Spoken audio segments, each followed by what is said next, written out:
Drill long pan a topic, all pan a rocket. Muscle confusion, him a try make logic. Drew yourself stop it when Rochelle upon a unicorn. Common sense, coming back to base like a uniform. Gwan. Best podcast in the broadcast. Listen when indoors, listen first class. Talk about enough things, make you start laugh.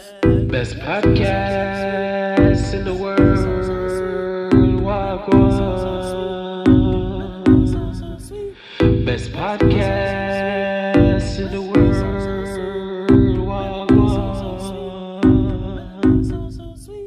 Wagwan, everybody, wagwan.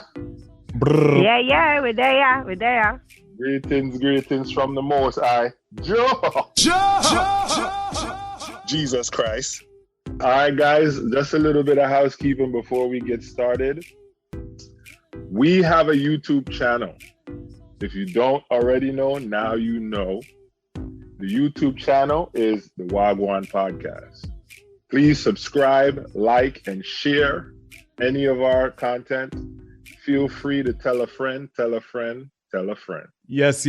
And if you want us to talk about something that you want to hear about, email us at wagwanpodcasts@gmail.com, WAHGWAN podcast@gmail.com. And we're also on Instagram. Follow us, comment. Yeah. We're also found on Apple Podcasts, Spotify, Google Podcasts, SoundCloud, Amazon Music, and all your other favorite streaming platforms. If it's a platform for streaming, we are definitely on it. Make sure you check us out. Wagwan, everybody, wagwan. Brr. Medea. See there. Wagwan. So today we got our intermediate house guest, Shawn, all the way from the West Coast. What's good, homie? Medea. I'm good, man. Good stuff. Been a minute. Glad you're back. Today we're going to be talking about, is the Bible relevant? Shawn, talk to me. What do you think? Yes, I think the Bible is relevant. And I came to that decision not by using the Bible. Ooh, you threw me for a loop, bro. But I'm here for it. Let's go. Yep, I think so. I think that so years ago when I was in college, I took this class and it was called Who's Afraid of the Old Testament God? And it really threw me for the loop. I was a pretty faithful Christian at that time, but then it made me started to question the existence of God. Right?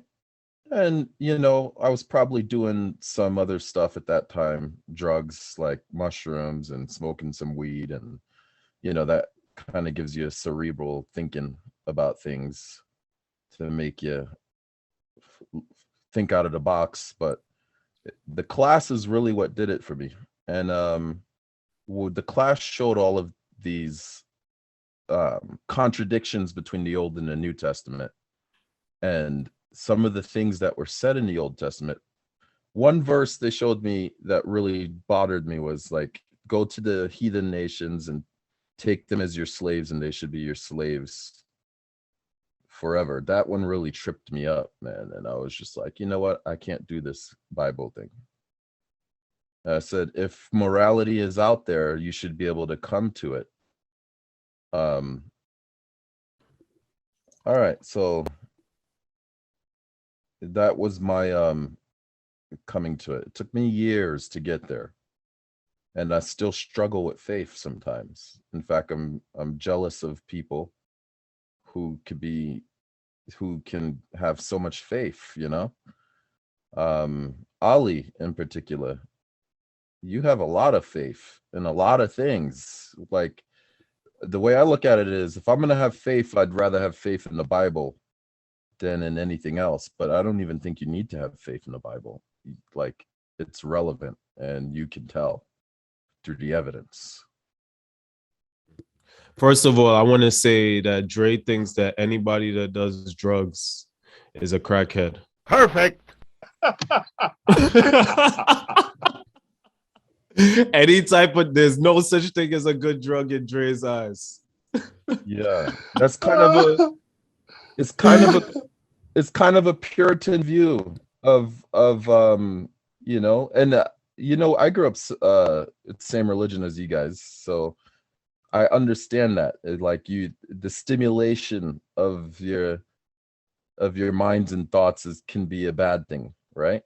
And you have a more pure feeling, but it is a Puritan view that euphoria is a bad experience, right? And like sex is euphoria. That's a natural euphoria.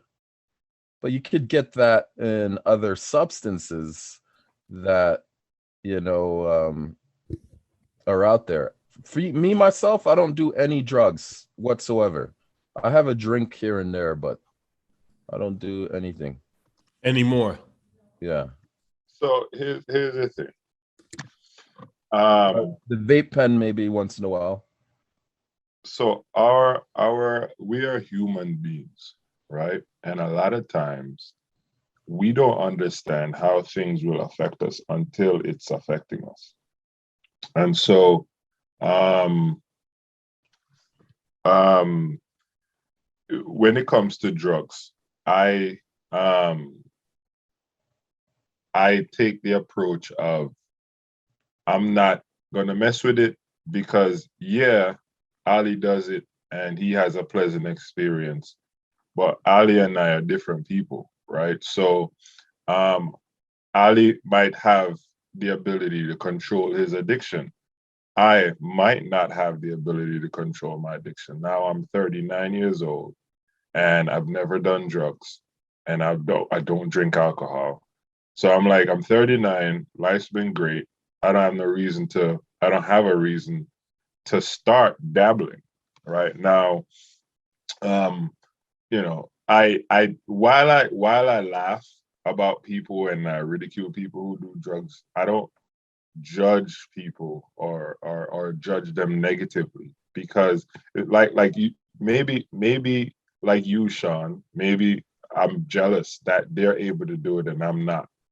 Either way, I just choose not to, and for all intents and purposes, for all I think, I think I won't be doing drugs. There are benefits to it, like the studies have showed that it can be beneficial in many different ways to your body. Studies have showed that even shrooms can repair your brain, right? So there are studies that shows that the same drugs that we were taught to hate and fear have medical benefits. But just because of my indoctrination and the fact that I've gone so many years without even trying it, I don't see the need to bother with it now.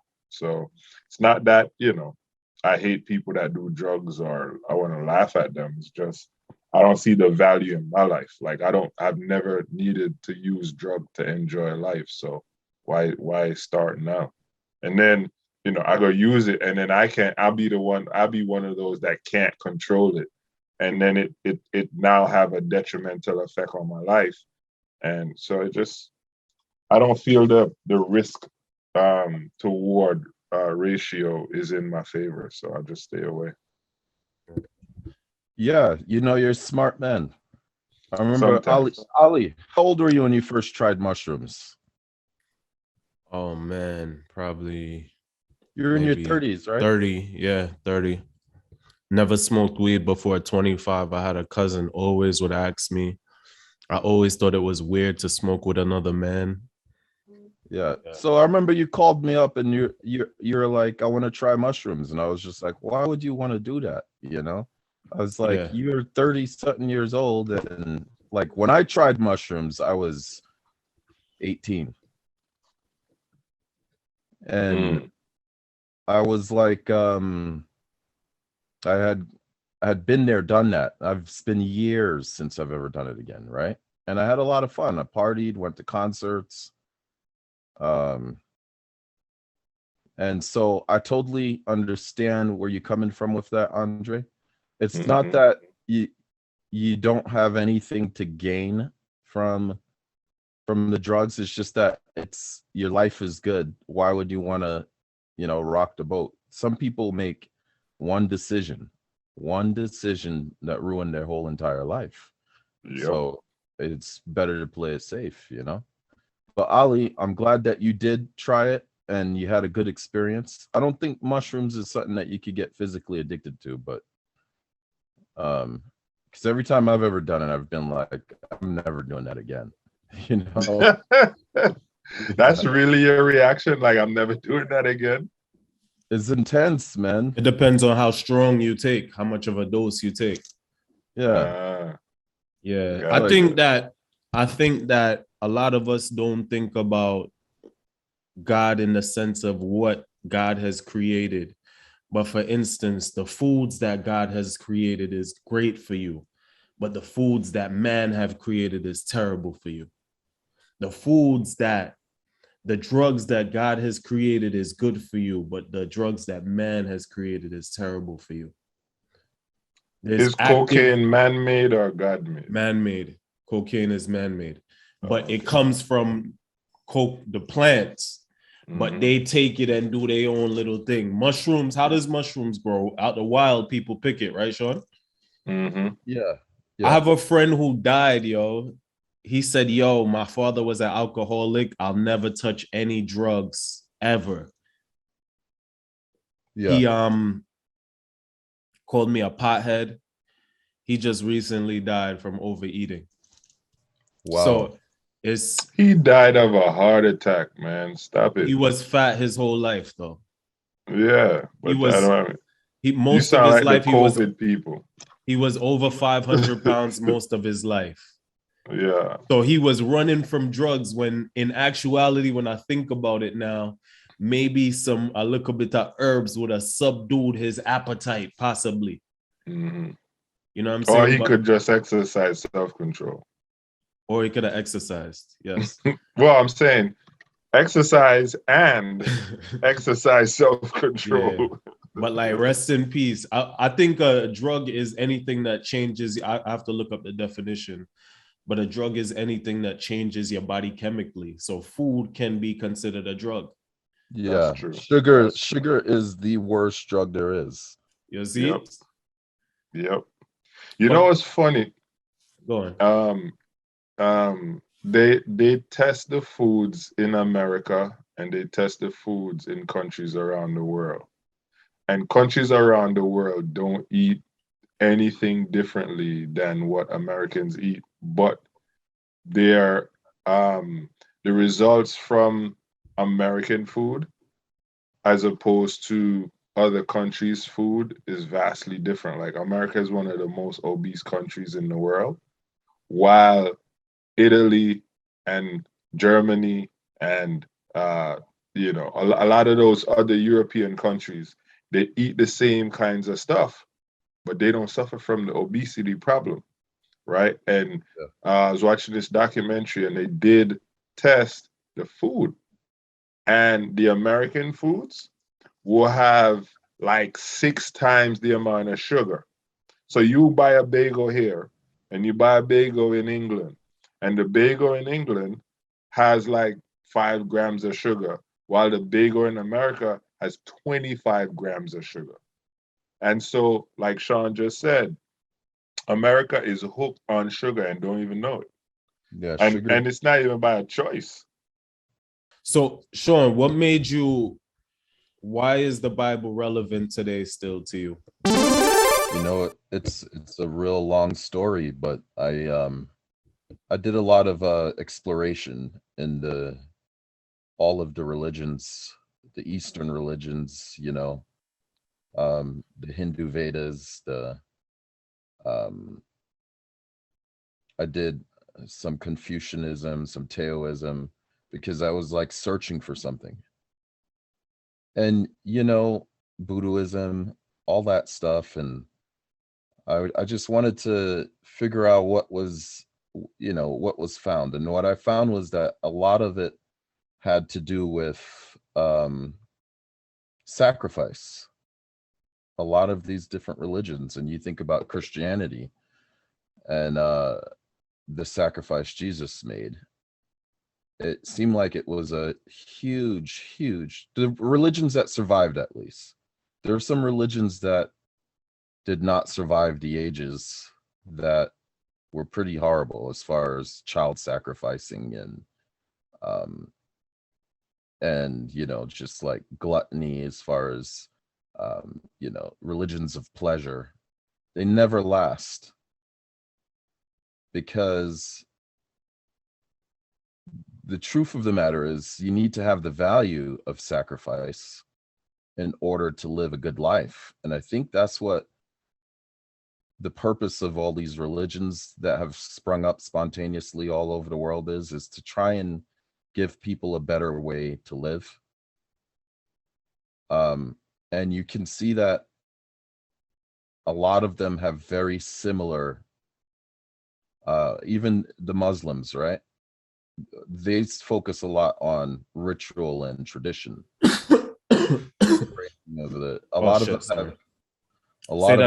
that over. Religion. Even the Muslims, they focus a lot on tradition and rituals and stuff. And what you see is that a lot of the world religions that have survived, from the Hindus to the Buddhists to the Muslims, a lot of them have very, very similar morals and ethics as far as what's right and what's wrong. And so I asked myself, how could that spontaneously happen? Where you have these elements that are popping up spontaneously around the world. The one difference that Christianity has is the message of forgiveness and grace. And that's why I think that there must be something to Christianity in the Bible that sets it apart from all the other religions. Because, the other religions, it's an eye for an eye sort of a thing. And so that's what I came up with. Ali, how you feel about that? Before you do that, Ali, I really appreciate your take, and I find it admirable when people find God as opposed to grew up in God. So I think a person's appreciation and respect and dedication for religion is completely different if they found religion as opposed to if they grew up in religion. And so I'm admiring the fact and respecting the fact that you were here living it before. You left, went looking, and was like, yeah, nah, look like this thing was right, so I'm gonna come back. You know what I mean? So big respect to you for that, Shawn. Ali. I respect what everybody believes, and you can believe in what you want to believe in. There was a quote from Napoleon Bonaparte: "Religion is what keeps the poor from murdering the rich."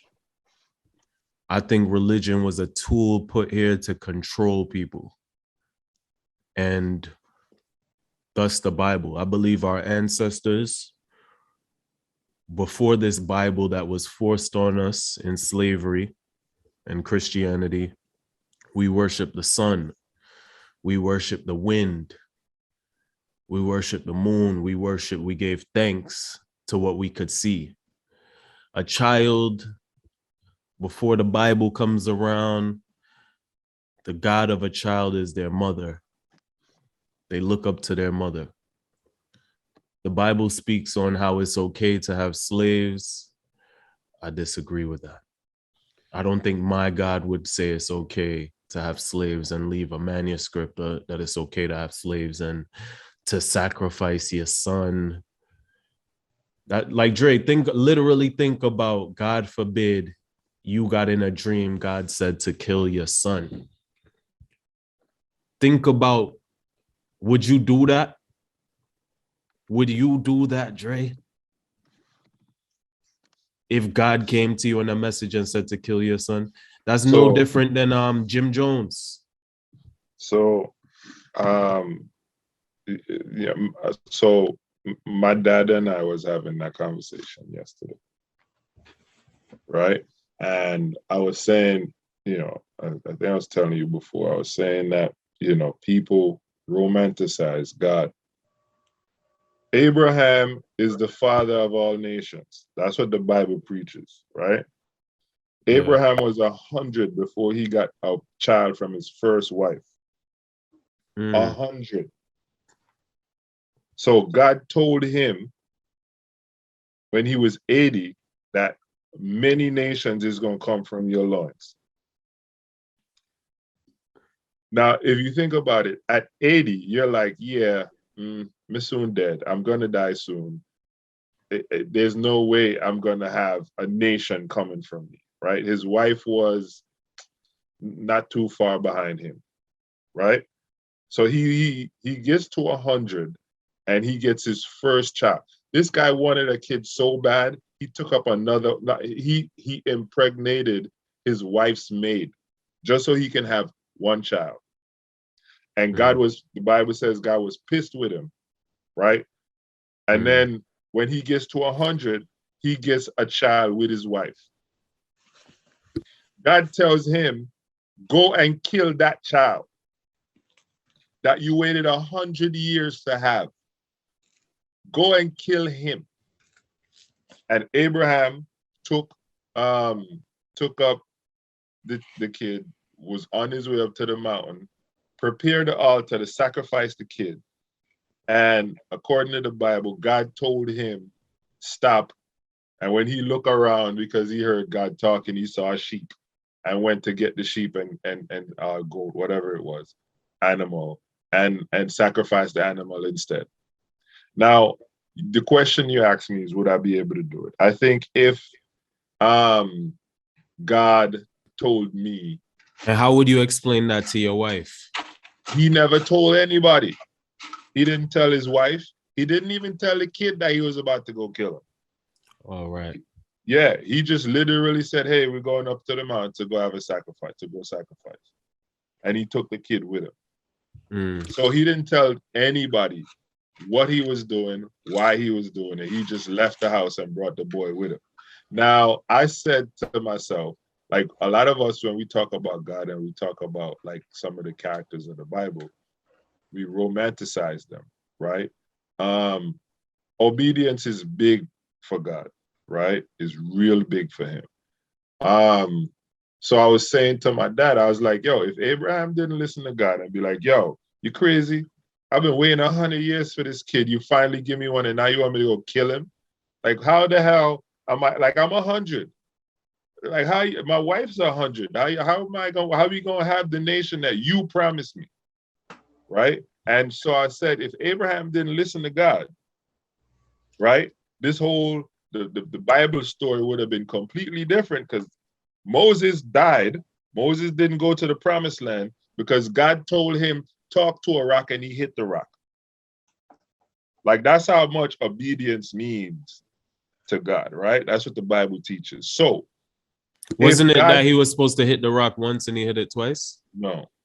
God told him to talk to it and he hit it. Oh, okay.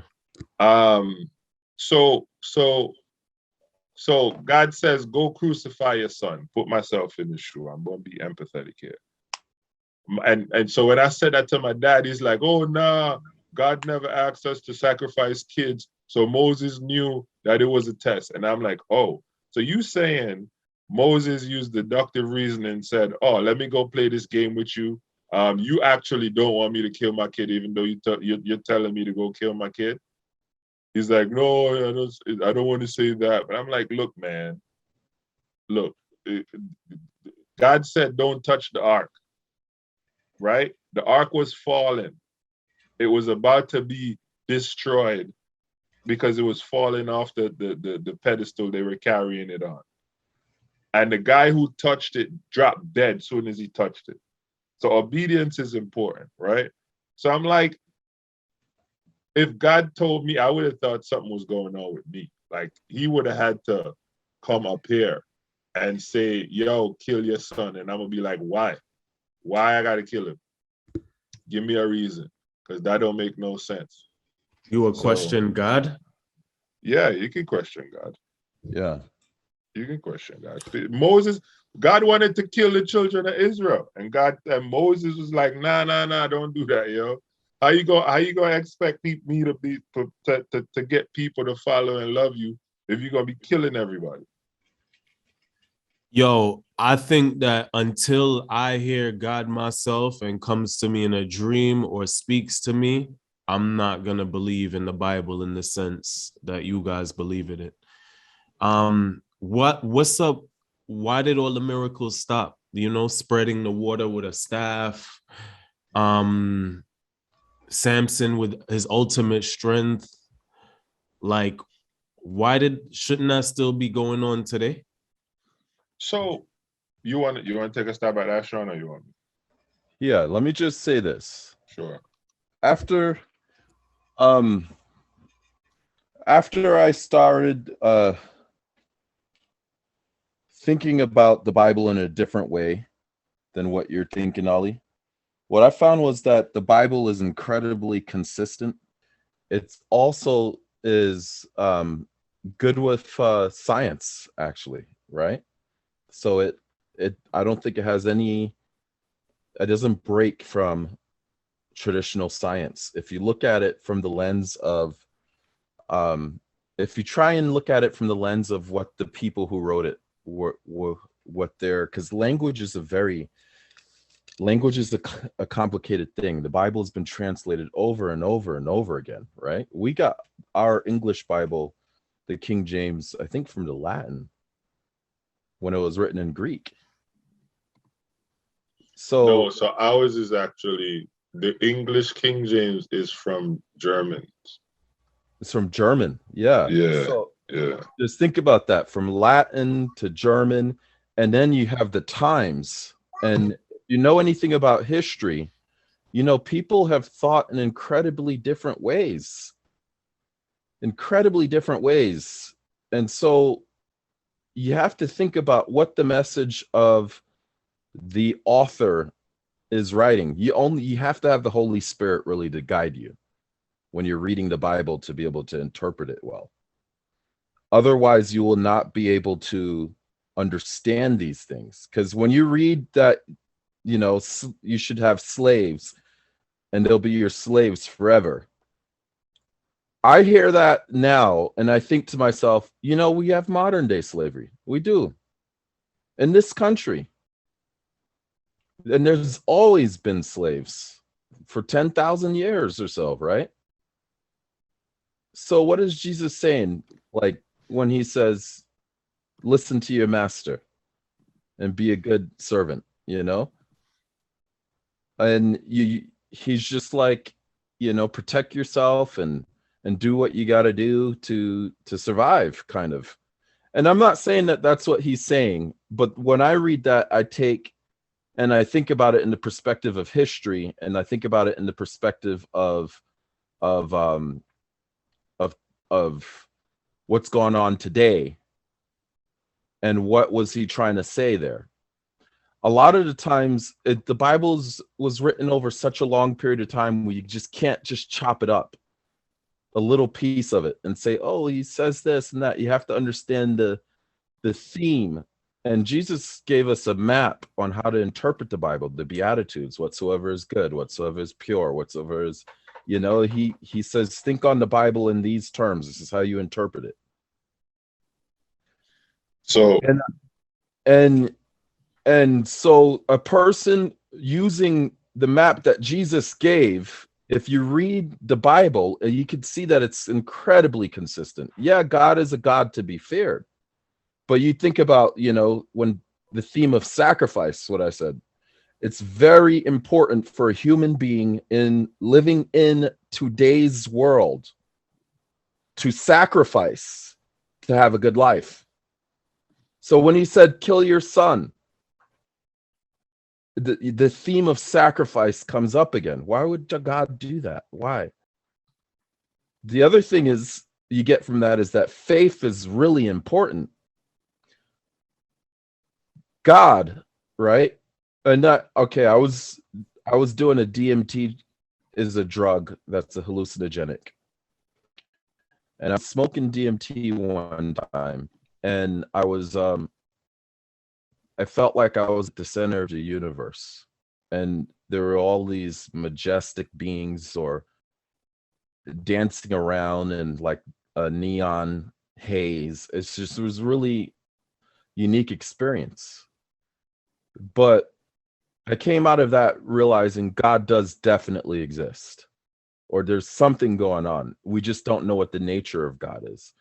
And I thought about it more and more. I was like, God, we keep putting God's consciousness on us, or putting our consciousness on God.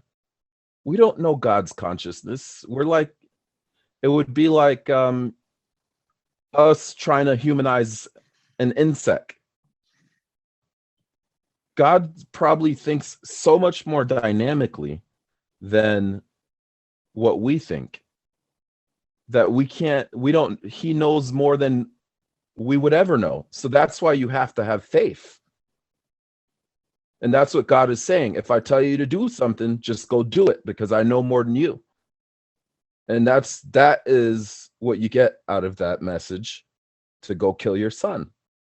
Have faith in me, and sacrifice is important. If you want to sacrifice and do some things in your life to not have the pleasure right now, you can have a very nice life. And that's consistent not only through Christianity, but consistent in a lot of the other religions too. So, man, bro, like knowing Ali and knowing how often y'all talk, this conversation I was expecting to go the complete opposite direction. Yeah. But I am here for this, because I got charged up. I got charged up to defend, and I'm glad I got a compatriot here. So here's the thing, right? You're right. There is in religion, and especially in Christianity, obedience and faith is huge, huge. And so you're connecting these dots that a lot of people, it's hard. First off, you can't see God, right? Like the Bible even tells you Moses only saw his back. And when he saw his back, he was so bright, his face, like his skin was radiating light. That's what the Bible says. He never saw his face. He just saw the back of him. And he was so bright, like Moses' skin was reflecting light. Now, you fast forward to people here who, in the world we live in today, if they can't see it, they don't believe that it exists. Like Ali. Ali's like, I don't believe in COVID because I can't see COVID. Now, he doesn't say because I can't see COVID, but he says he doesn't believe in COVID. Now, right? Correct. Yeah. I'm not gonna lie on you, bro. Now, you expect me now, and this is a large portion of our society. You expect me to listen to some guy in a book that I can't see, I can't hear him talk. Now I'm supposed to listen and be obedient to that guy. I'm supposed to have faith in that guy. I'm supposed to be obedient to that guy. I can't even hear him talk. So yeah, Shawn, I'm glad you connected those dots, and that is why religion is in the space it's in today, right? Where membership and all these different things are down so bad because one, like the only reason people believe in something is because they see results in it. That's the first thing.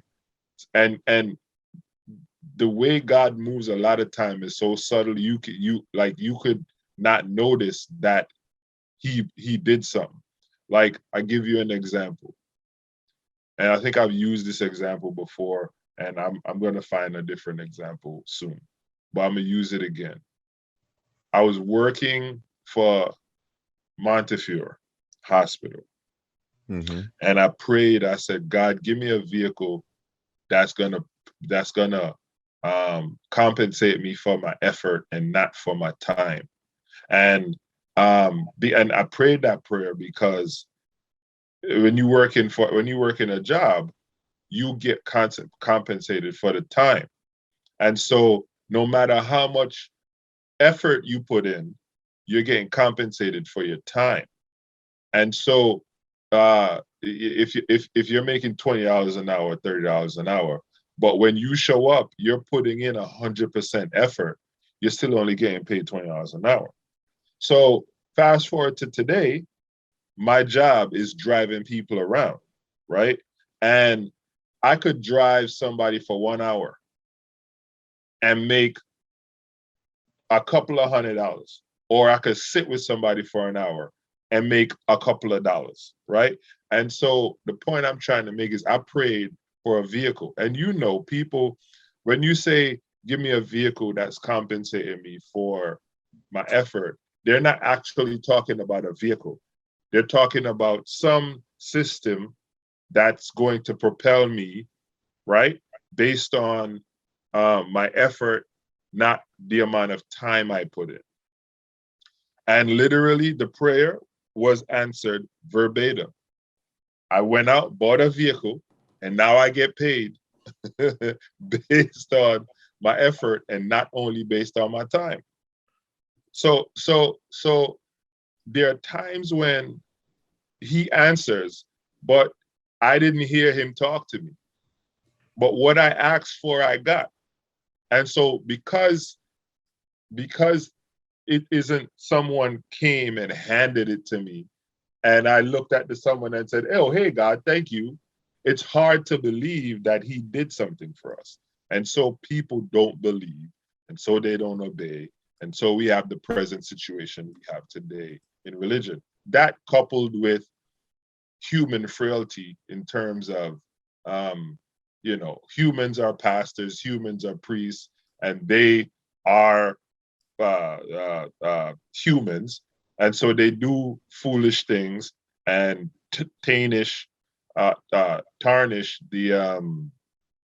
the church, tarnish religion, and some people just become callous because of what they have experienced, and some of them are not to be blamed, but it is what it is at that point.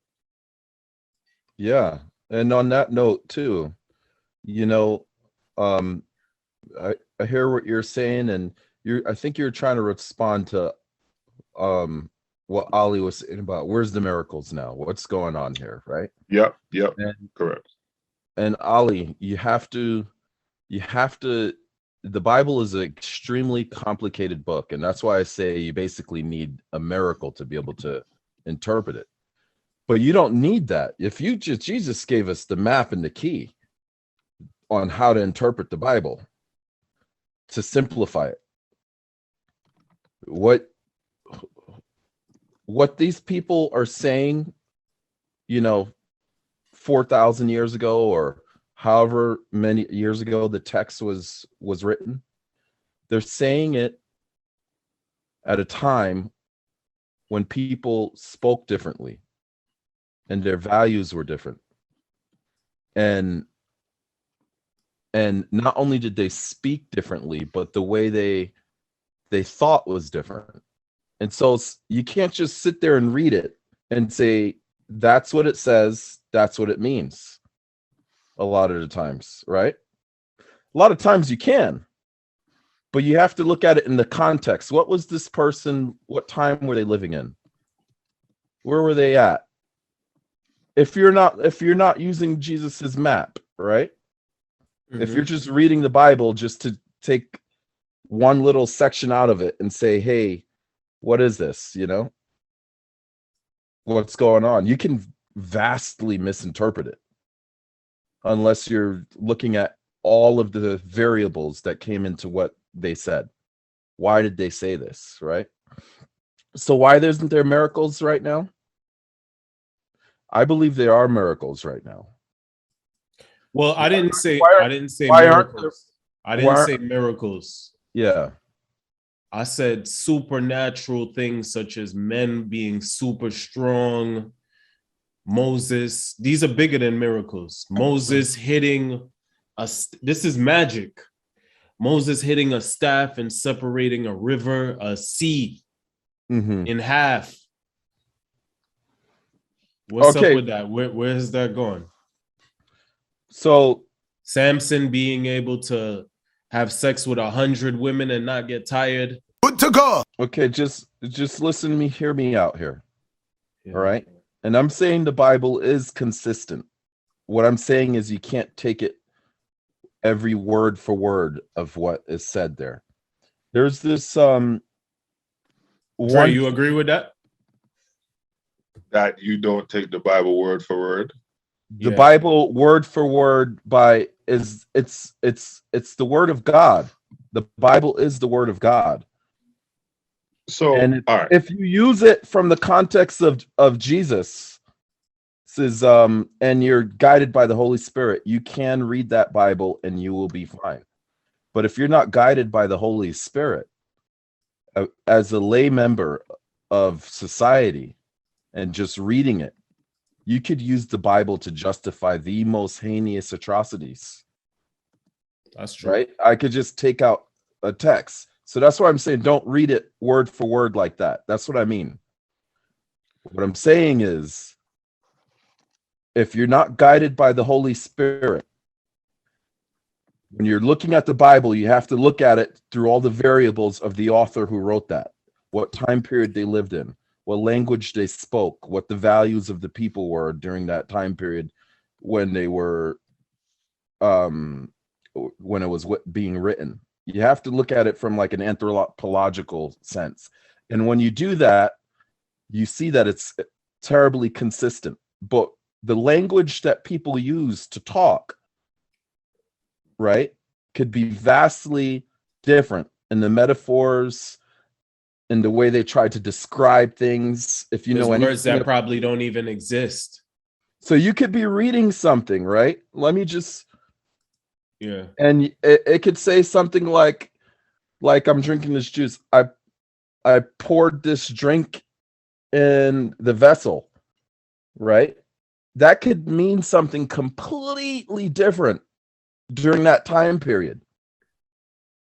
It could mean, and the man went into her and seeded the woman to impregnate her. Dre don't believe that. Dre don't believe that. Dre, you believe that? He doesn't need to believe it, because if he's guided by the Holy Spirit, that's different, because he knows the map. Dre, Yes. you believe the word, the word can be interpreted in different ways, or you believe the word is the word and it should be interpreted how? But remember, you and I had this conversation in a past episode where I told you that some things are literal and some things are figurative. Some stuff in the Bible are parables and there are lessons.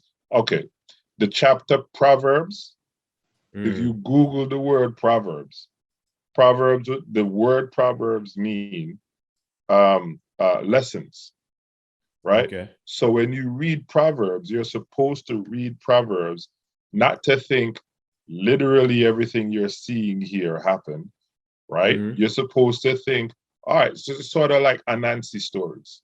You ever heard of Anansi stories? Yeah? Shawn?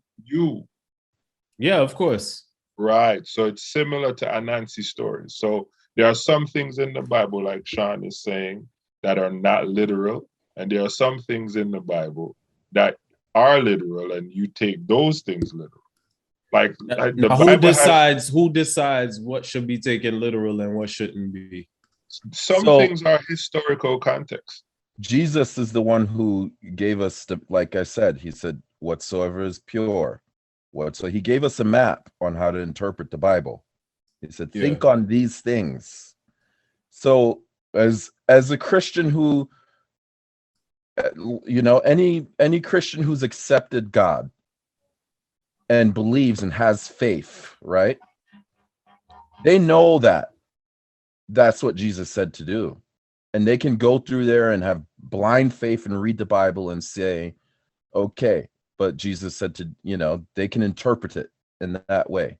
I'm saying, as a scientist, when I'm reading the Bible, some things are a little bit more poetic than, and let me just give you an example of something. You believe in fortune tellers, that people could tell the future, psychics and stuff like that? You don't think that some people have had visions of something to come? I just looked at some old videos of Bill Gates from like the early 2000s, and he definitely was a fortune teller. A fortune teller, hold up. or did he create what he said? Yeah, brother. Okay, or even there's a lot of people throughout history. Tell me about the guy we were talking about that you listened to, and he was like, he was talking about why men and men shouldn't be able to get married and stuff like that. You remember we were just talking about that? I can't remember who that would be. But let me finish my point about the fortune tellers, okay? Bill Gates. Tell me about Bill Gates, what he said, though, first and foremost, not to cut you off. I can't remember exactly what he said, but he was talking at a symposium. No, Bill Gates. Bill Gates. I know. I've just brought him up because I can't remember exactly what he said, but he was talking about at a symposium of technology. So he was talking about future technological products that would happen, and he completely was able to predict like the iPhone, completely was able to predict like what we're doing with our technology today 20-30 years before, like where we can go and have our wallet and our phone. The other day I left my wallet at home. I just took my phone out, said paid for it, right? He predicted all of that at this symposium, and I was just like, how the hell did he know that? I don't think fortune telling is as mystical as what we think, right? If you think, when I was a kid in the early 90s, I remember what you're talking about.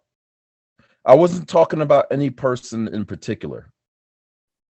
But when we were kids, you remember the Republicans would say, don't do the gay marriage, because if you do the gay marriage, then all of a sudden you're going to have transgendered rights, people wanting their rights. Then all of a sudden you're going to have men going into the bathroom with women. Do you remember all of this when we were kids? They would say these things. And then we would be like, no, that never would happen. Like, just let the gays get, let live and let live. I was libertarian at like 9 years old. And it comes to pass that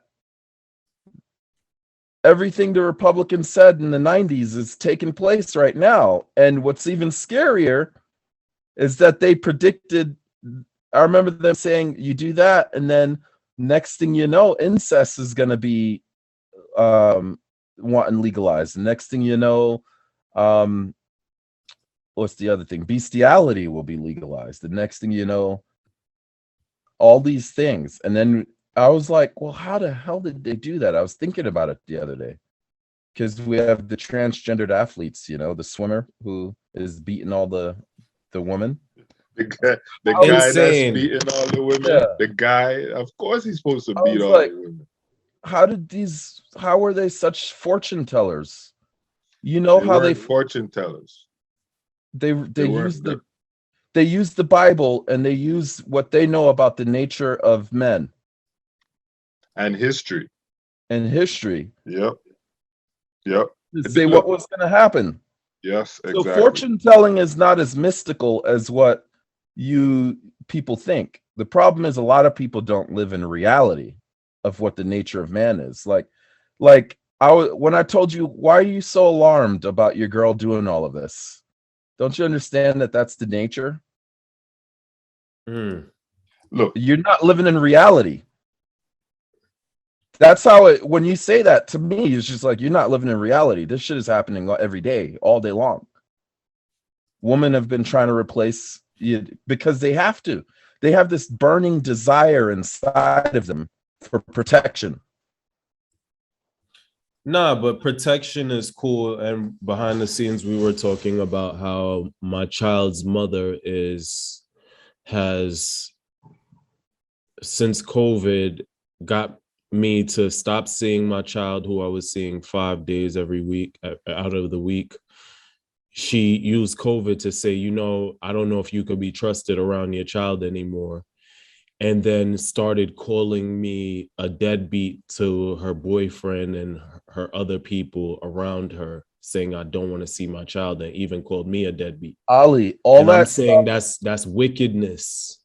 It's bad, but That's still wickedness. Like my mind is at the end of the unable to wrap around how somebody could be so evil. Okay, Ali, that happened to my father, my brother, me.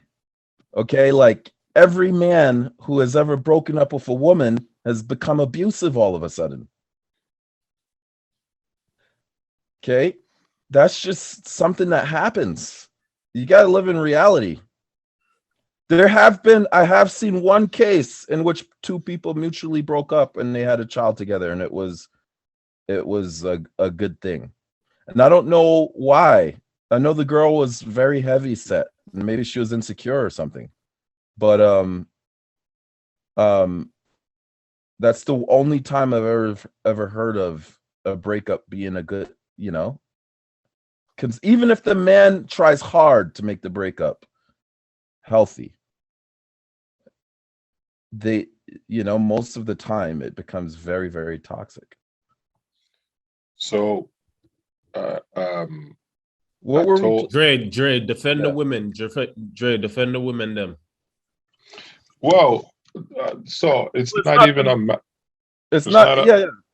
Hold on. I'm not saying that only the woman will make it toxic. Sometimes the man makes it toxic.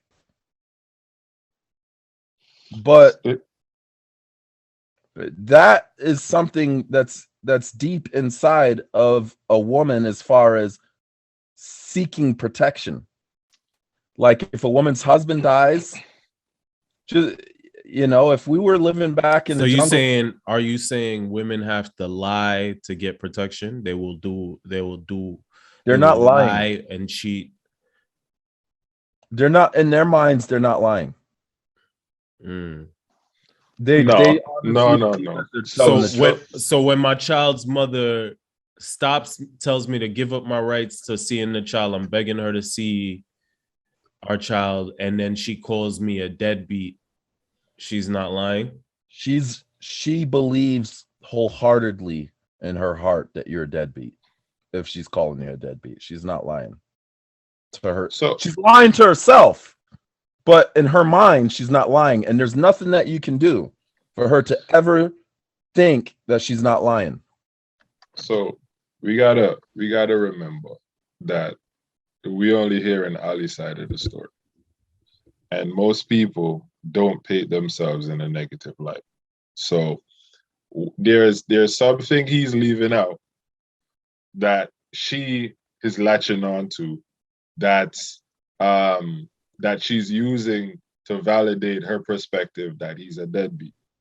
So, but that said, I think, the difference between a healthy, and we kind of off subject here, but the difference between a healthy separation and an unhealthy separation, all that has to do with is rational people. If everyone's rational, then they'll understand, okay, we're no longer together. So I don't have control over who you see. You don't have control over who I see. And so I can't have emotional attachment to those kinds of things anymore. However, we do have a child in the midst here, and it's healthy for the child to have the dad. It's healthy for the child to have the mom. So let's do whatever we have to do to make sure that both of our both of us are in the child's life and we're giving the child the best situation in a bad situation. The irrational folks in the same situation now says, oh, you trying to have my child around your new blah blah blah, all these different things that they use, right? So now I don't want you to have your child around this heifer you seeing now, and then so I'm gonna create some issues why I don't want you to see the child, or I'm gonna start telling the child lies, or I'm gonna start doing all these different scenarios that you keep hearing. I'm going to go and tell the court you haven't been paying child support, even though you're the one that's been paying all the bills, right? Or you're hitting me, even though I've never touched you, right? Like hurt people hurt people. Now this time it's not a physical hurt that they're doing, they're administering, but they're trying to hurt you because they're upset that you're no longer together. Now, in Ali's situation with his girlfriend, again, we only have his side of the story. And every story have three sides. We're missing two. So, but let's just use the information he gave us, right? So, she used COVID to say, hey, I don't think you're responsible to see your child. And now she's holding his child from him. Right? That's summed that up correctly, Ali? I don't know who you're around, and you may have COVID. All right. So you have said on this show that you don't believe in COVID, right? Agreed. Now, if you don't believe in COVID, are you taking the suggested precautions to protect yourself from COVID? It depends on who you ask. I'm asking you. Were you taking the suggested precautions to protect yourself from COVID? I would say, yeah.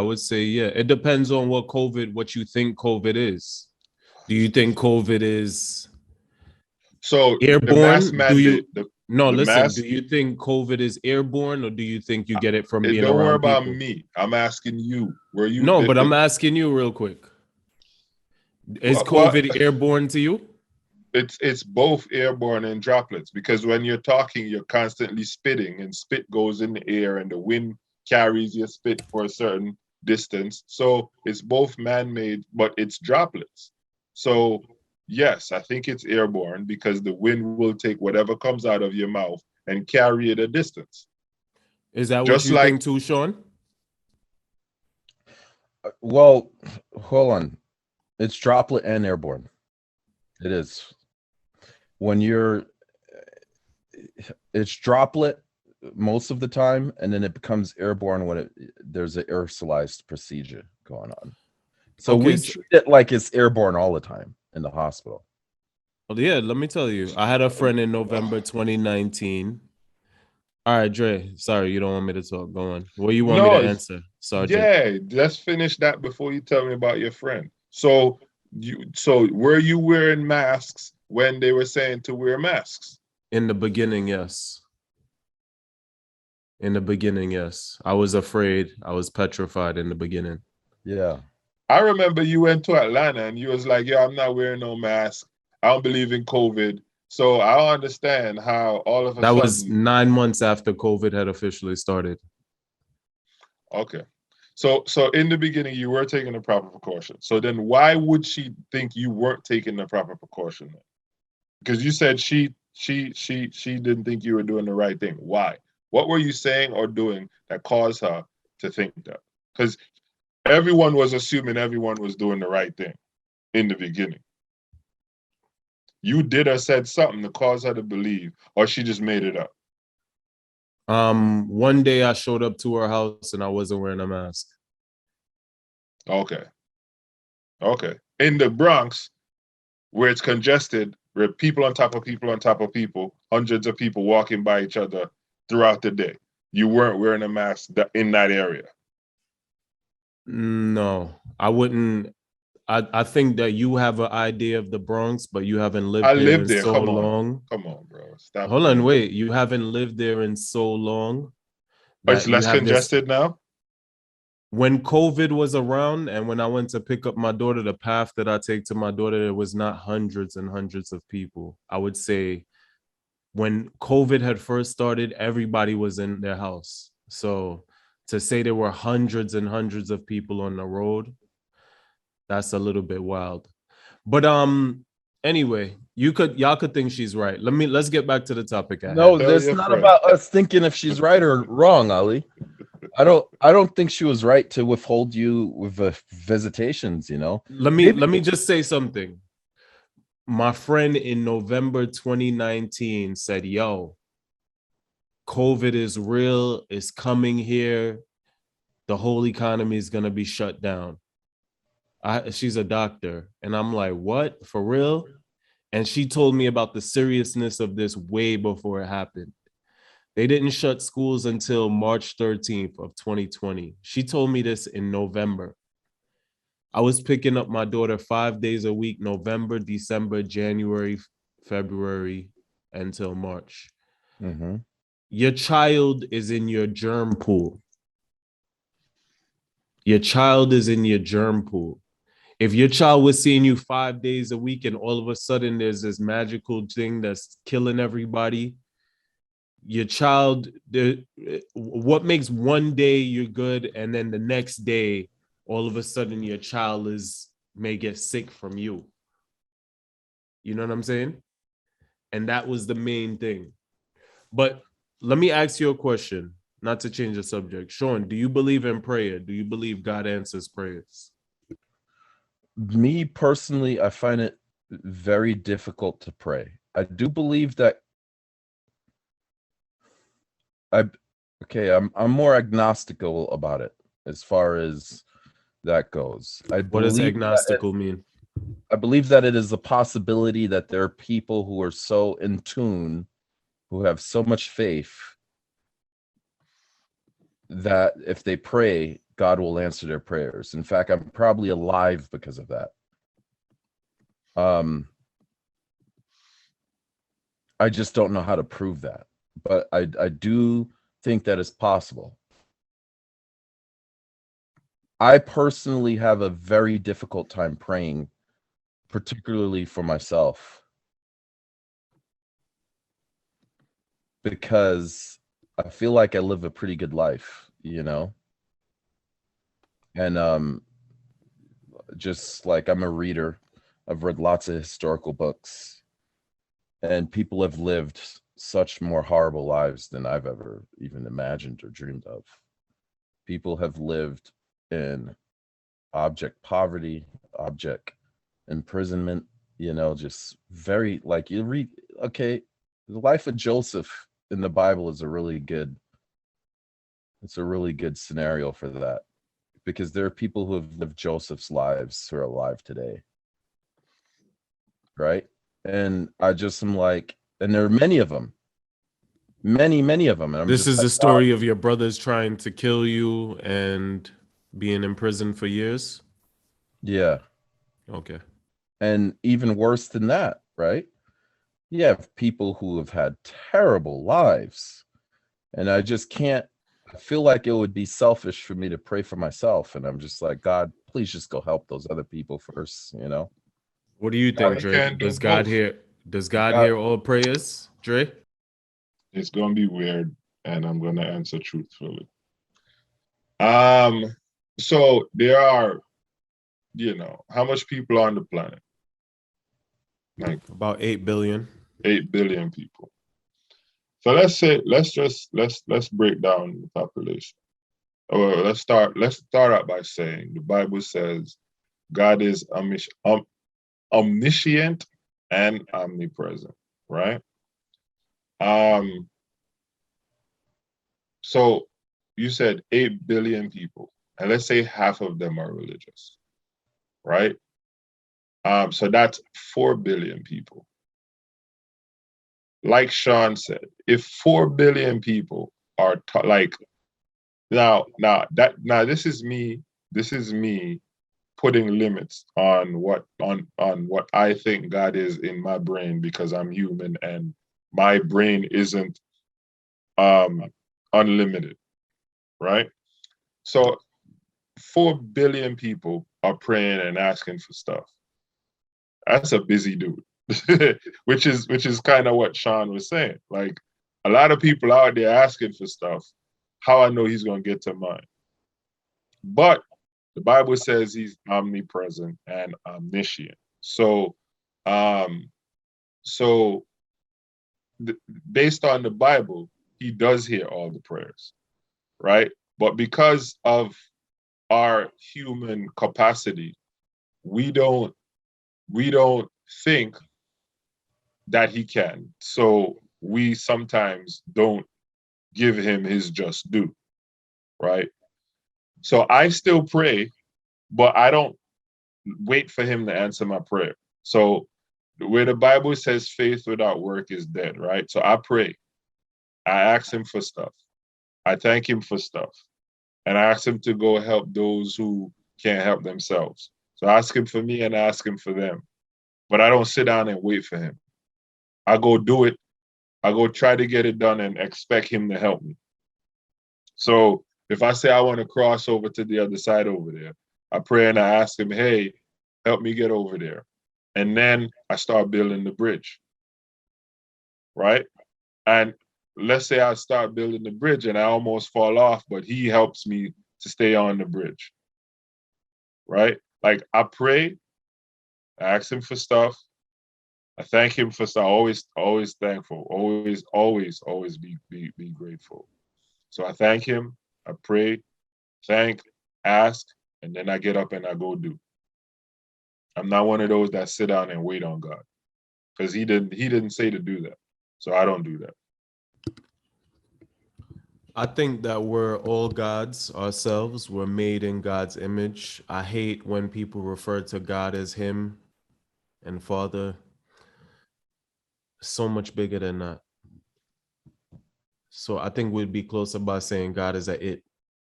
I believe in reincarnation. And maybe I'm paying for a past life with what I'm going through with my child. But I don't believe that if somebody beats you up, you should just lay there and take it. Turn the other cheek. Yeah. Now, Dre, what does the Bible say about gay people, and is it okay for you to do business with them? Shawn, you also. So the Bible says homosexuality is an abomination unto the Lord. And the Bible, so I'm gonna give you a couple of things the Bible says regarding it. Homosexuality is an abomination to the Lord. Love the sinner, not the sin.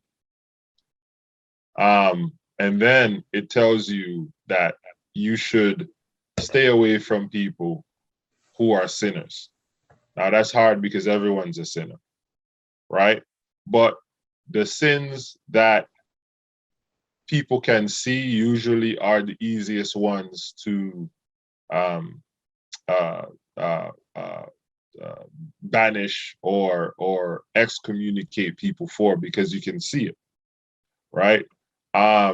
So the Bible does tell you homosexuality is wrong, but the Bible also tells you love the person, just not the fact that they're homosexual, right? Mm-hmm. And so that said, I don't have another answer for you. Shawn? The Bible, what does it say about homosexuality? Okay. What's your take on it? Do you interact with, like, how do you feel? Do you feel like gay people are an abomination or not? I have gay friends. I do. I have gay friends. So here's the thing. I work at a hospital that has 7,000 employees. Most of my friends are people from work. All sorts of walks of life, transgendered, gay, and I'm not cool with everybody there, but I do have people who are really cool that might lead a different alternative lifestyle that I interact with because it's an enjoyable conversation and it's a good time when we're together. I think, okay, I'm gonna take it back to Pause this. that. Yeah, pause. I'm gonna take it to this right here. Jesus said in the Bible, right? Render unto Caesar what belongeth unto Caesar, and render unto God what belongeth unto God. So I hear that and I think, okay, I see what that means. Like he was talking about tithing, but what about like separation of church and state? Can you divorce morality from criminality?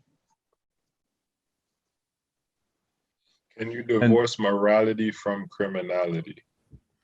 Can we still listen to R. Kelly's music even though he's a bad person? Yeah. So you think about that, right?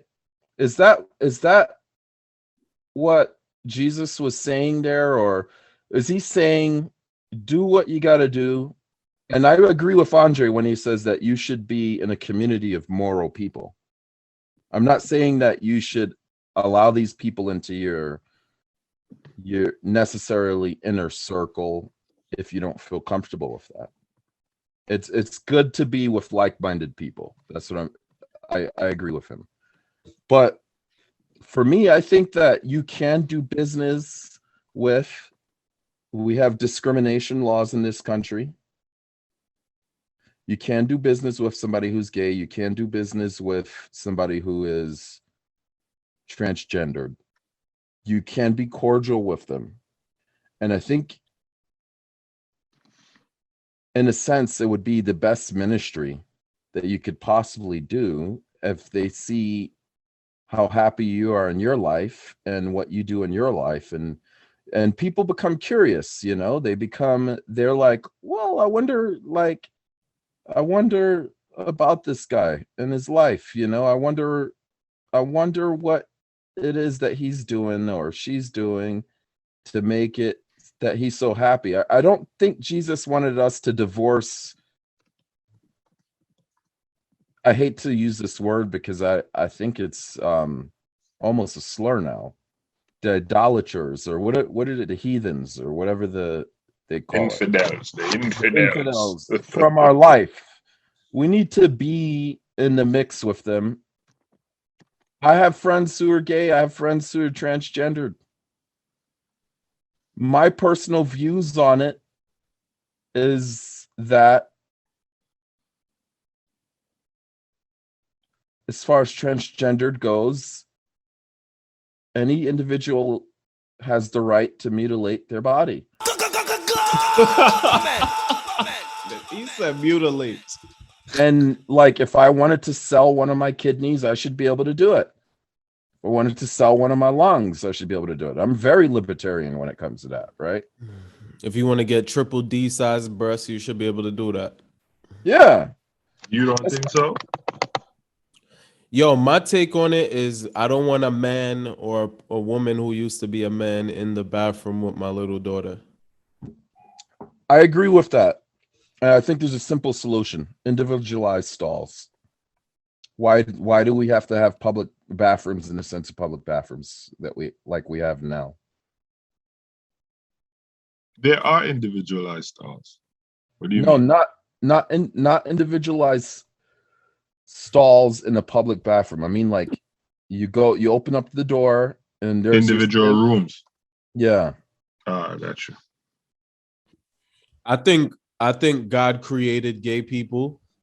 I love gay people. I have a gay friend who says he knows that it's a sin to be gay, and I'm like, what? That's so weird. I think God created gay people because I just had a puppy who had 3 puppies, and she was too young, and she killed 2 of them. And so connect that for me, please. Connect that. God has self-editing. There's too many people on the planet, so everybody shouldn't be here to make kids. If everybody was here to make kids, the world would be overrun right now.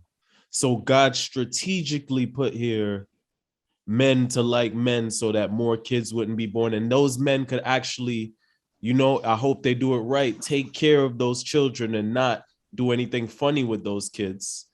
And then even better for a man like me who's a good man to have multiple female partners.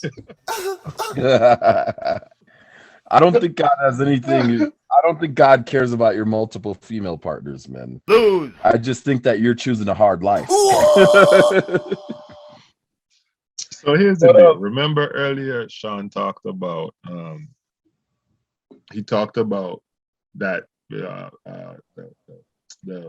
people who can forecast things. I forget the terminology he used, but and I said they use history. People have. So the government, the army, specifically the army, can literally manipulate you into doing whatever it is they want you to do, and you not knowing that they're manipulating you. So let's say the army wanted New York City, right, to devolve to devolve into chaos, right? Like the stuff you see on TV where everybody's looting, all law is gone, blah blah blah blah blah, right? The army has a checkpoint, a checklist of things that they know if we did 1, 2, 3, 4, 5, this is going to happen. 6, 7, 8, 9, 10, this is going to happen. And by the time we get to 17, they're going to beg us to come. The army literally has studied human beings that intently. That said, there are things that we know based on watching human beings. You can predict certain things, which is why, like Shawn said, the Republicans would say, you don't want to let males marry males, because then you're going to have males in female bathrooms. Then you're going to have this, that, and the third. You, Ali, I think last week or week before last, you told us about a guy who married a cat or something like that. Did you tell us about a guy who married an animal? What? Possibly. It's not coming off the top of my mind. Yeah, right like now. we were talking about the same subject, and he, referenced a guy who went and got married to some animal. And I was just like, there you go. Like, so we act as though so it could have been a robot too. But I don't think it was an animal. It was like an animal. But I'm saying the robots are happening too. Yes. So human beings act as though, I've said this to you before, Ali. The more we try to be different, the more like we get. I've said that to you before. Human beings act like we're all this. Every woman, oh, he ain't gonna do this to me, right? I'm gonna change him, right? Human beings all act the same. I have a friend, and I'm talking to her, and I'm like, you women, and she's like, I'm not women. I'm like, really? You a man? You know what I mean? So anyway, I'm digressing a lot. So we can use the history of ourselves, and that is why it's beneficial to write things down so we don't make the same mistakes. We can use the history of ourselves to understand where we came from, where we are today, and where we will go. Because if we make these same mistakes that we made then, this is the result, right? And so a lot of the different things that we're going through in life, you can predict them because we have like record, like we have a story we can revert to see, oh, when you do this, it's just like your brain. Your brain, if you touch the stove, you're going to always remember, wait, don't touch the stove. Remember, back so-and-so, I touched the stove and it burned and I didn't like it. That's exactly how human beings are today. So back to your thing where you said God made human beings, gay people. Yes, he made people. I think people decide to be gay. Some of them. I think society plays a role. I think if Prince was born today, Prince would have been told he was gay.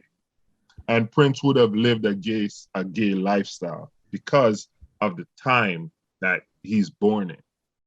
Michael Jackson, same thing.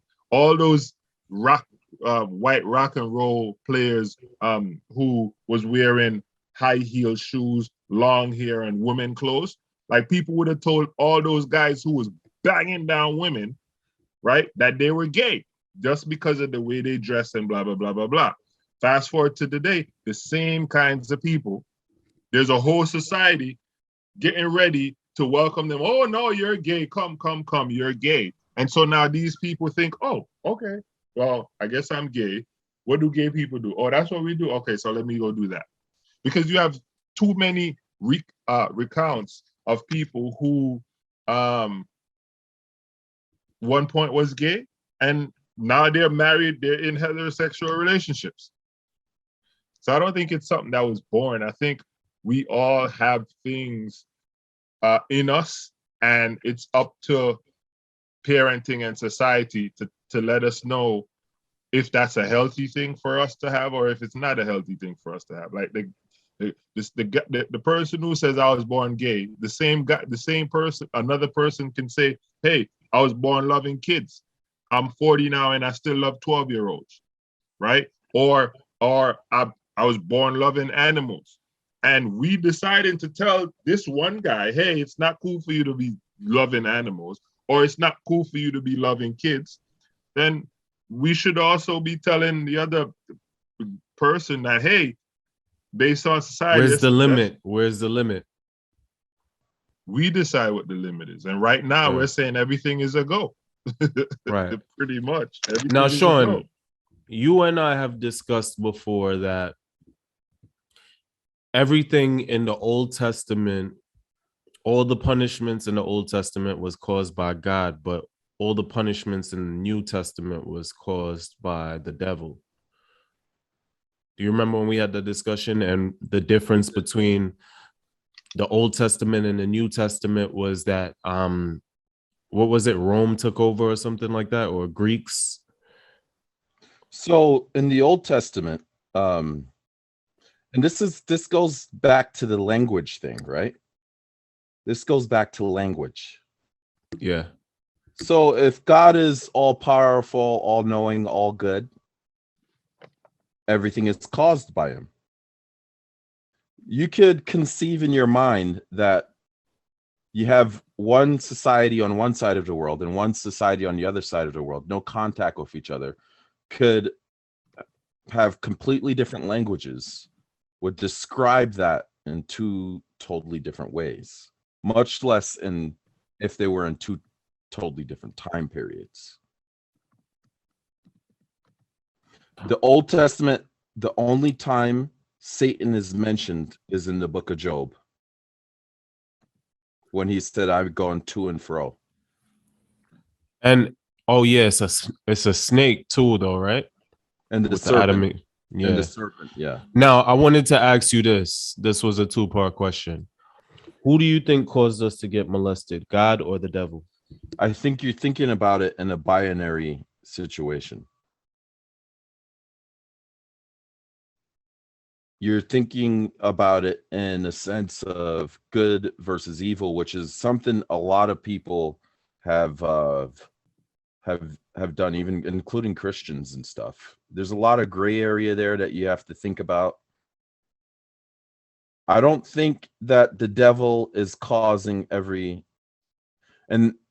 and okay, so say there is a person that is a devil, right? And I do believe that there's a person who doesn't like us out there, like an advocate for our default. Do you think that they're causing every evil that happens upon us? Or do you think that maybe we might be causing some of those evils on ourselves? Now, as far as molestation, a child can't cause that evil on themselves. But thinking about it in that sort of a binary way might, I think for me, I feel a little bit uncomfortable with it, because I think that a lot of this stuff that we do is generational. Now, I have never molested anybody. Never would. I don't even like for kids to sit on my lap.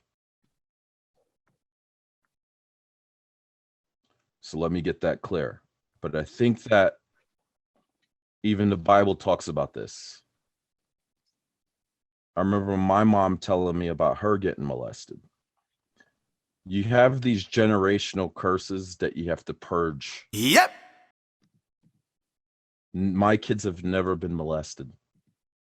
I can guarantee you that because I'd be in jail.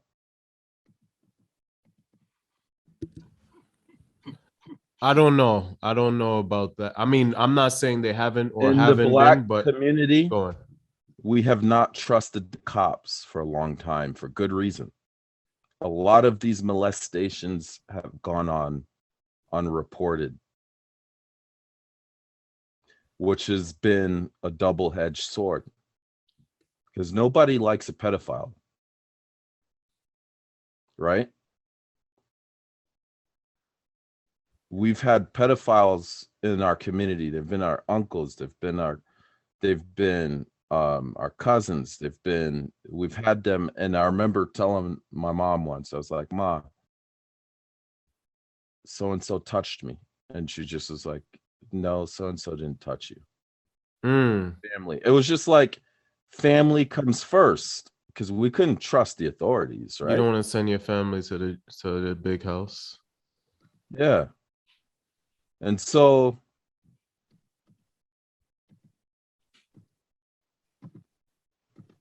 I think that has had multiple generations of negative consequences. Many black children have been molested. And probably this is the same thing going on in the white community. I don't know. And that we just got to purge it out, right? I will handle that shit myself. Dre? I don't Yes, care sir. if you're a man or a woman because I know the effects of it. The effects of getting molested are devastating. Because sexuality, let me get back to your point. I don't believe that God made gay people. I don't believe that gay is a thing. I think that sexuality is like kids don't think about sex. And then you get molested and all you think about is sex. Right? When I got molested, I was afraid of having sex, actually. Yeah, I was but like, it doesn't mean that you fearful. want to have it doesn't mean that you want to have sex. It just means that there's a obsession, whether it's a fear or whether it's it's like your eyes have been opened to what's going on. You know what I mean? Yeah. And you might be afraid of it. There's certain sexual positions I still can't do to this day. Wow. Or have any enjoyment out of it. I could do it, but I just wouldn't have any enjoyment out of it. It would hurt the girl too much because you're from the Mandingo tribe? No. Now, Dre, same thing for you. A child gets molested. Who did that, God or the devil? All right. So there are a couple of schools of thought. There's one school of thought that says God created the world and he's like he just created it and he's sitting back and watching it. There's another school of thought that says he's involved a lot in what's going on a day-to-day basis. I think there's a bit of both happening. I think some things he gets involved in and some things he doesn't. As it relates to children being molested, I think we all as human beings have free will. And because we have free will, we make decisions. And the decision in this scenario, it's whether to hurt a child or not to hurt a child. And human beings decided to hurt children. So I don't blame God for this. But it just depends on the school of thought that you have. Like if you think God is involved in everything, then yeah, you're gonna blame him because he allowed it to happen. right? But I just think that he didn't, like, there are a lot of things that's happening that he doesn't want, because if everything he wanted happened, then we would all be Christians and serve him, right? But there's a lot of things that, as we know, that he doesn't want but happens, right? So he obviously isn't controlling that. So I can't blame him for when every bad thing happens or when any good thing happens. Stuff happens, and it's some of it is human, and then some of it is God. Or we ascribe credit to God, but a lot of times, a lot of stuff is human based. How about you? What do you think? I think that we have God and the devil in us. All of us are gods. All of us can be the devil. And it's which one we choose. And there's devils walking among us. There's gods walking among us. There's heaven right here on earth, and there's hell right here on earth. That's what I think. God gave us the power, and the pain that we feel and we look at as pain in the universal scale of things after life is over, in the grand scheme of things, we'll see that the things we worried about and complained about and feared over, when we realize that we are spiritual beings, will be nothing compared to what is in store for us. So you never really answered the subject. No, well, the question, the title of the show. You never really answered what you think about it. Did you just take a bite of a shroom, bro? Oh, this guy right here. This guy right here. Did you never really answered what, like, Shawn and I did? What do you think? What was the question? Is the Bible relevant? Yeah.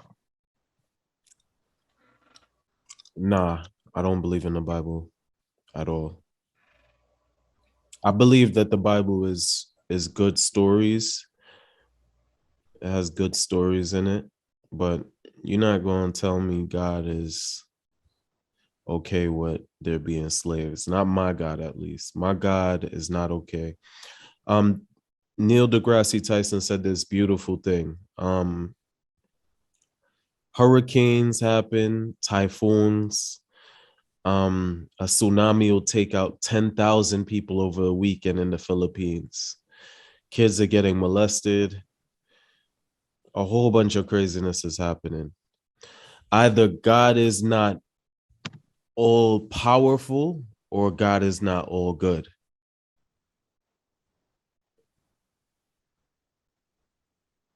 But I think the Bible is man-made. Again, like we talk about, what is man? The real stuff that belongs to us, the powers that be hide it. You got to remember that. That's why, we don't even know that spinach is not good for you. Broccoli is not good for you. A whole bunch of these things that we think is good for you is not. The real truth, they hide it. The real knowledge. That's why you have the idea you have on mushrooms, Dre. Because they want you to say, mushrooms is bad. We don't want you to get to where your third eye is open. That's why they put fluoride in the toothpaste and the water, because they know we spiritual and they want to keep us down to this humanly body. But we are spiritual beings. We damn near almost got wings. You know what I'm saying? I pay my tithe to homeless people. Whenever I have cash and I don't see a homeless person begging and I see them collecting bottles, I'll give them a 20 faster than I'll give a church a 20 on God, because they need it more. And we don't know who's at the top of the Seventh-day Adventist ladder getting all the money and what they doing with it and what kind of car they driving in.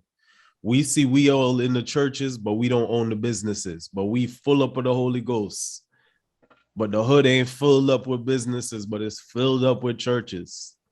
You know what I'm saying? God is within us, and God gives us knowledge to do what's right. God gives us knowledge to do what is wrong, know right from wrong, intuition. We don't need the Bible and all the parables. It's inside of us. Everything. So why you read books? I don't really like to read. Shawn likes to read. You gotta ask him that. Denied. So how you get knowledge? Yo, what knowledge? The stuff that's inside your head. Denied. The best knowledge is esoteric, passed down from your parents, passed down from, like, if you But think what if about your it, parents what's were the dumb? real? Hold on, listen. What's the real knowledge we need to till the ground, make clothes, make Yeah, but shoes? tilling the ground and making clothes and shoes don't get you from here to Africa in a plane. Denied. That's So- true. And there was so- no, I'm sure there was no book for the guy that made a plane. He had to just But do there's it a on his book own. now. Yes. So I'm saying to you, you are only There's valuing. listen, there's kids in Africa who can build things with no books. Where's their books? No. How you know they don't have no books? They got books in Africa. No, I never said they don't have books in Africa. I'm saying they can build things from scratch that work. The person who invented a car with water, what book did he have? You understand what I'm Yeah, saying? he had to Hold on, understand. Ali, He had Ali, to all these people read books.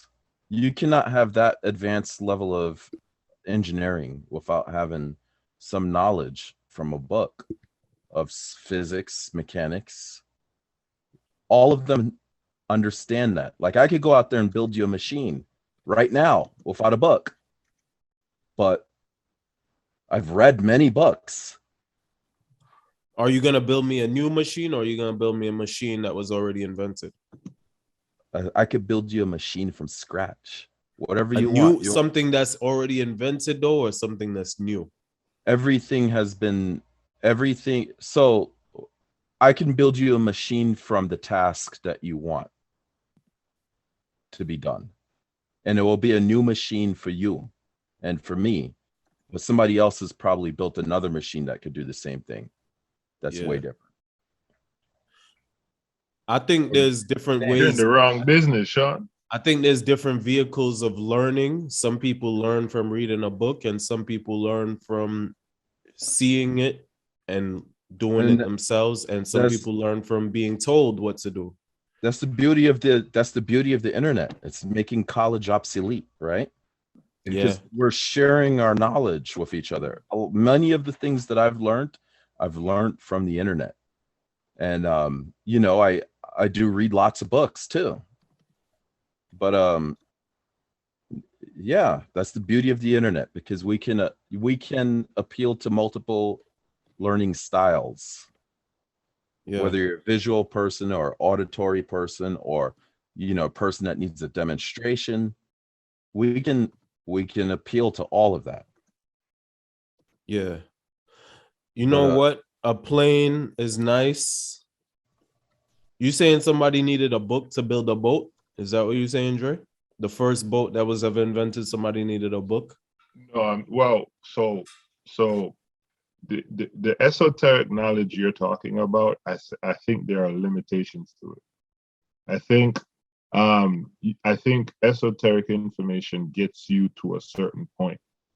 Once you reach that point, you need additional information to propel you forward. So your mom could have taught you how to till the ground and grow strawberries, right? But I grow hydroponic strawberries. You're not gonna learn how to build that from your mom because she doesn't have that knowledge. You got to get it from somewhere. And if someone isn't in your presence to teach you that, how are you gonna learn it? You understand what I'm saying? So there are limits to the correct knowledge. There's limits. Exactly. You only could go so far, you know. I don't need a book to make a song that can make somebody cry. No, but there are some people who read books about it and can do it more consistently than a person who's just guessing, trying to figure it out. Okay. And hence why some people need the Bible and some people don't, to bring it back full circle. let me say this. This made me think about something. All right. I went to go visit my mom in Florida, and her doctor messed up on a medication that she had. And I was like, Mom, this doctor almost killed you. You need to get rid of this doctor. And she goes, No, I don't want to get rid of this doctor. And I was like, my mind was blown. I was like, why would you not get rid of a doctor that almost tried to kill you? I don't understand. And then I thought about it, and I was like, oh, I tried to convince her. And I thought about it after trying to convince her. I was like, I get it. My mom is not a person who values, she's an emotional thinker. So me, I'm a person who values evidence, facts. I make decisions based off of that. My mom is an emotional thinker. She values her connection, her bond, the intimacy she has with her doctor. So you have that going on. Think about multiple cultures. You can have a whole culture that values emotions and not necessarily the details and the facts. The Bible was written by certain cultures who were like that, and by certain cultures who valued facts. That's why it seems so complicated. Okay? There's certain parts of the Bible that are factual. There are certain parts of the Bible that are more emotional, more poetic. There are certain parts of the Bible that are, you need the Holy Spirit, but Jesus gave us the key. Jesus gave us what to think on when reading the Bible. You don't have a problem with the faith. I have issues with faith. I'm like doubting Thomas. And I am so jealous of people who can have blind faith like you. I really am. Yo, I don't know what I have blind faith in, but thank you. And secondly, how do you feel about being emotional and taking things personal? Because my new theory is that that's a whole bunch of bullshit. Like saying, yo, you too emotional and you take things personal. How do you feel about that? You think being emotional is a bad thing? No, I don't. It's just a fact of life, right? So let's take it to this. I told you that I don't believe God made gays. Yeah. We have a scale. I think it's like a masculine to a feminine, or you could say like a logical to what would be more derogatory would be irrational, or more emotional would be less derogatory scale, that you have human beings on some sort of a social spectrum of. And the more macho, the more masculine you get, the more logical you probably would get. The more feely, the more, and you can have cultures like that, right? That are very emotional. It doesn't mean that you're not a man. That is like, has nothing to do with sexuality. You can have an effeminate man that is, straight, cis male. And you can have a masculine man that likes to take it up the booty. Yeah. So sexuality, the way we look at it in this country, is in a box. It's clearly something else that's driving it. I don't think of logical to emotional, and emotional could be referred to as irrational or substituted. I think of emotional more like as intuition now. Like if your spirit say, yo, McCann, take this person, and people are like, yo, you being emotional, I think that's your intuition, bro. Yeah, okay. So and I think that the most beautiful, like, women are even though they could be evil, women are probably the most beautiful part about this world, and them being emotional is a part of the beauty in the world. Like, for instance, I'll tell you a story. My child's mother, when she wasn't evil to me, we were driving together. I was driving 18 hours to Florida by myself. Get it done. Logical. I got to get it done. Looking at the road, and she says, yo, look up. Isn't that so beautiful? And I swear, even though I was looking in the same direction, I did not see the beauty in the landscape until she said something to look up. My conscious mind was focused on the road, focus on the road.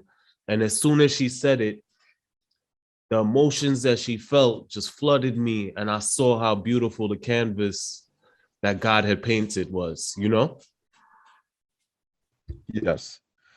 And I'm sorry for saying irrational. That was derogatory. It's not, I'm not trying to disparage anybody when I say that. But what I'm saying is the Bible was written by multiple cultures speaking different languages in different time periods that had more of more of your emotional way of thinking, and then some of them had more of your logical way of thinking.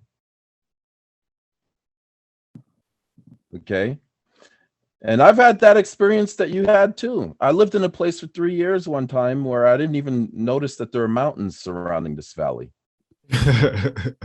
It's like a New York thing to do, I think, because you're always looking, straight ahead in New York. Where you got to go and shit. Yeah. So, yeah, it's not to say that the emotional is less or that the masculine is less. The two of them are symbiotic. You need each other, both together, right?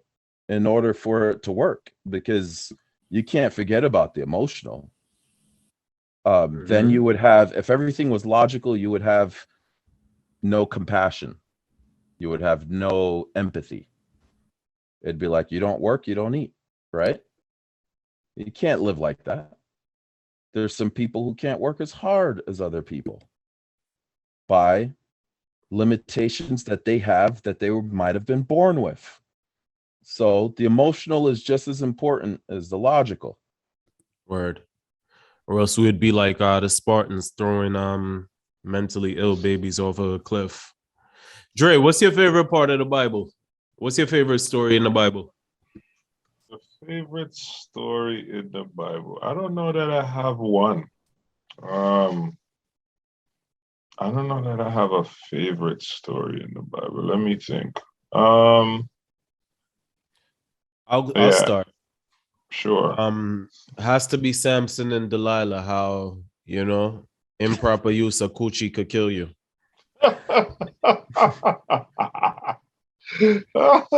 It has to be that, and the power of your hair. When I was in church, they always used to tell me to cut my hair, and I love my hair. And Samson had long hair, and so you like the Samson story? I feel like Samson, and I feel like, Delilah got to me. Definitely, I'm living proof of that. You referred to Samson like 6 times today in this episode. Yo, I was Samson, yo. I was throwing DJing parties. Girls loved me. I would get a house full of parties, like packed house, throwing parties, making money.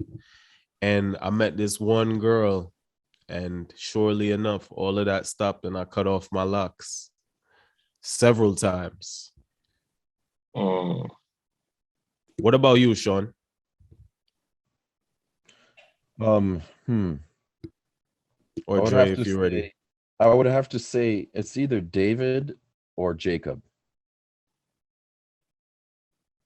What's David, the story for those that don't know? King David was a man who God said he was a man after his own heart, but yet he killed a man just so he could sleep with his wife. And God said he was a man after his own heart because of his faith, because David had a lot of faith. And I just love that story because it shows the grace of God. And that's the one thing that sets apart Christianity from any other religion. Forgiveness. Christianity is the only one that preaches forgiveness, and grace. And so I love that story. And then Jacob, I just love Jacob failed a lot over and over, and just did not do what a lot of times what God wanted him to do, and yet he triumphed in the end. He had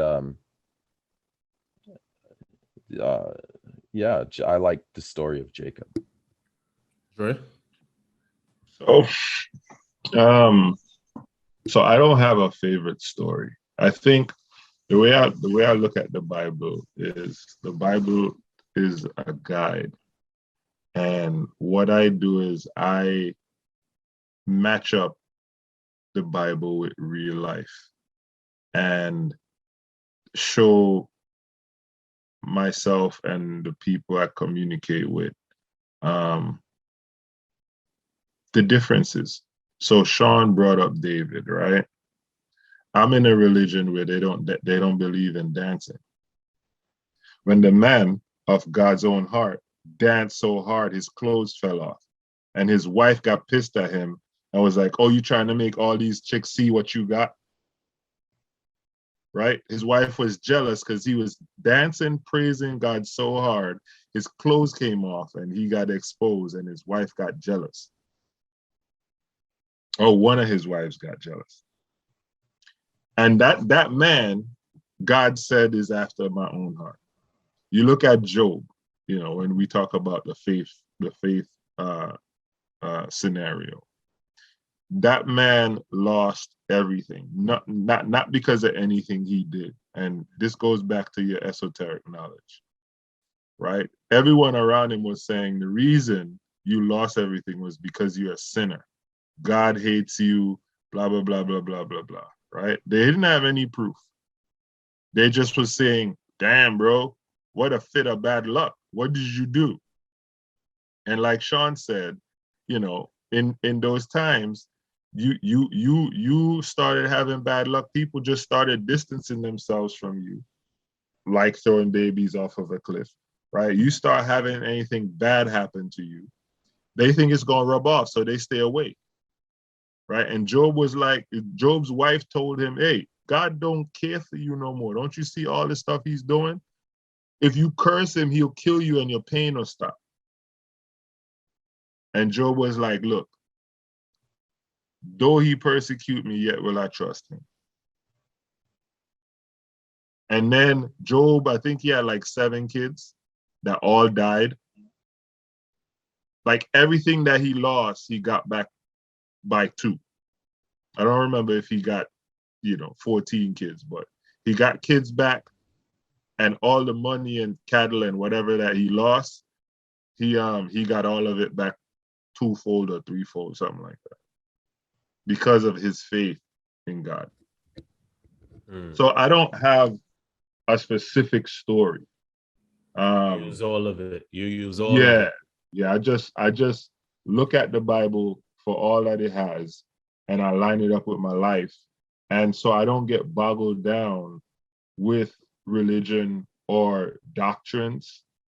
I just use, I use the Bible. Like, I'm sorry for Adventist people who make it to heaven when they see African people in heaven beating the bongo drums, right? Because they feel like God don't exist in that kind of music.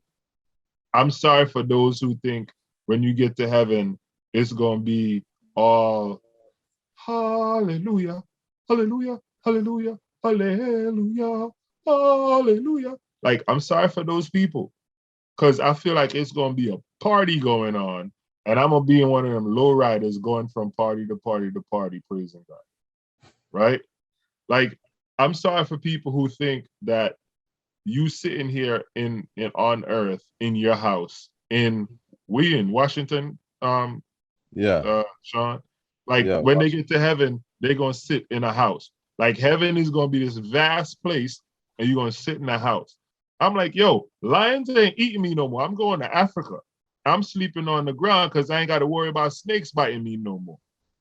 Like like people have a lot of notions that heaven is gonna be, and a lot of them are just gonna be like like if you read the story about Jesus, like he was a culture shock for the people that he was around.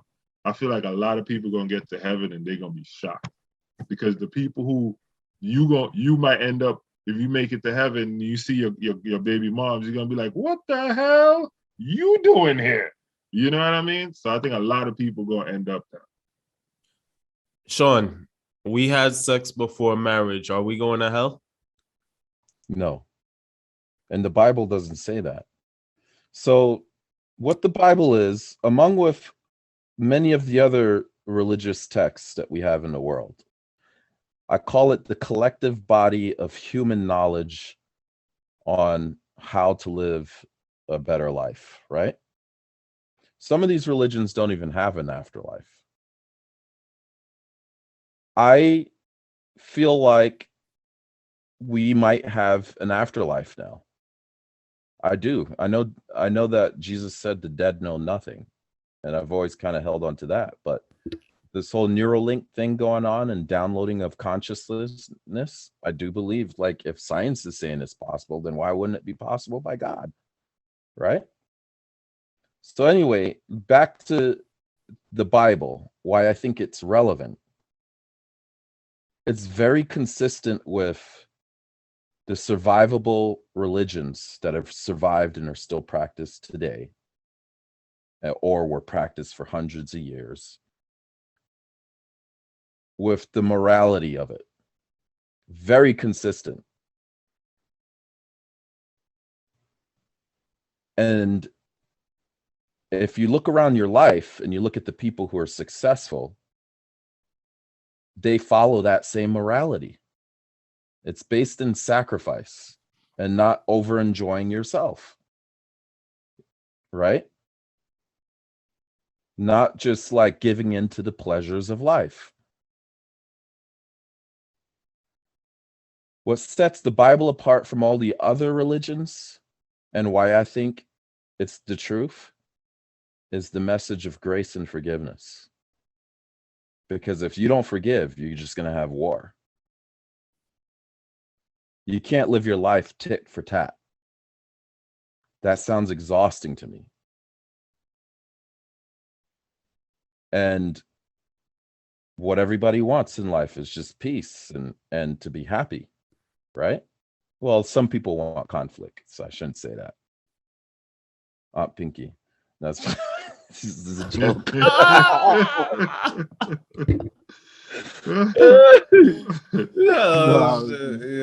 funny. That was funny.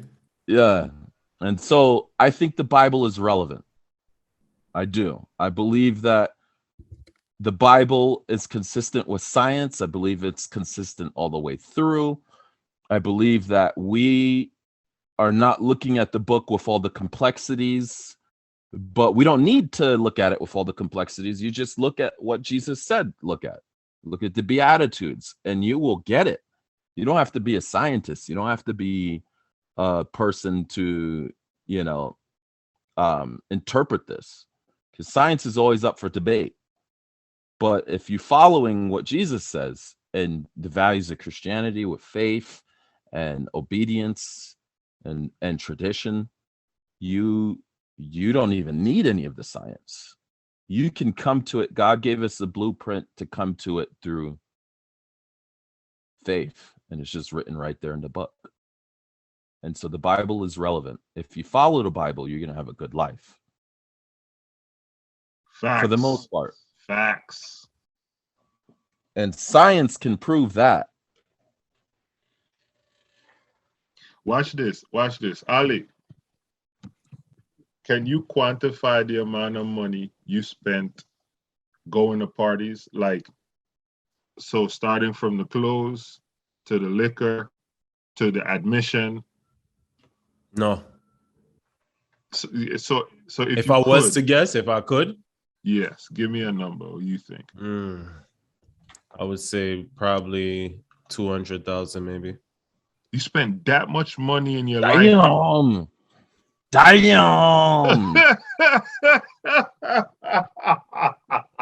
Why is that funny, Dre? Yo, You spent can that you on two imagine? cars. Can you imagine if you Dre, had you that? spent that on two cars. I did, but those 2 cars make me money. Can you imagine if you spent Going to like if parties that, made me money. you spent It got money? me the currency that I wanted. So listen to me. So I spent $200,000 on 2 cars, right? Those 2 cars made me over $1 million. So how much your parties made you? It ain't $200,000. I know that. $1 million.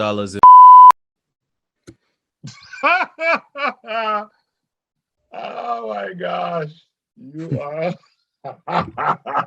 How we gonna quantify experiences? You want me to put money on experiences? That's kind of impossible to do, you know. But well, experiences are worth a lot of money. so back to Shawn's point Yeah. about people who follow the Bible live a better life. I quantify the life and experiences cost money, right? And the lifestyle that you live following the Bible doesn't cost you a whole lot. The Bible teaches you not to eat certain foods, which protects your health, which means you don't spend a lot of time in the hospital. The Bible teaches you about not being vain, right? So you're not like a vanity driven person. So you don't feel the need to always have the latest gear, the hottest, most expensive thing, because you're not vanity driven. The Bible teaches you about how to places to go and not to go, and all of these different things, right? So you follow the Bible. One, you save money, and if you save money, you can have life experiences that you consider valuable, Ali, right? Because you now have the money to spend to do that, make those experiences, right? Now, look, going to a party is an experience, right? In that in itself, but I just feel like my friends who I know who stayed in church lead a better life than my friends who didn't stay in church. So I am totally wholeheartedly co-signing Shawn's opinion about following the Bible and living a better life. I know some millionaires that never went to church though. You know what I mean?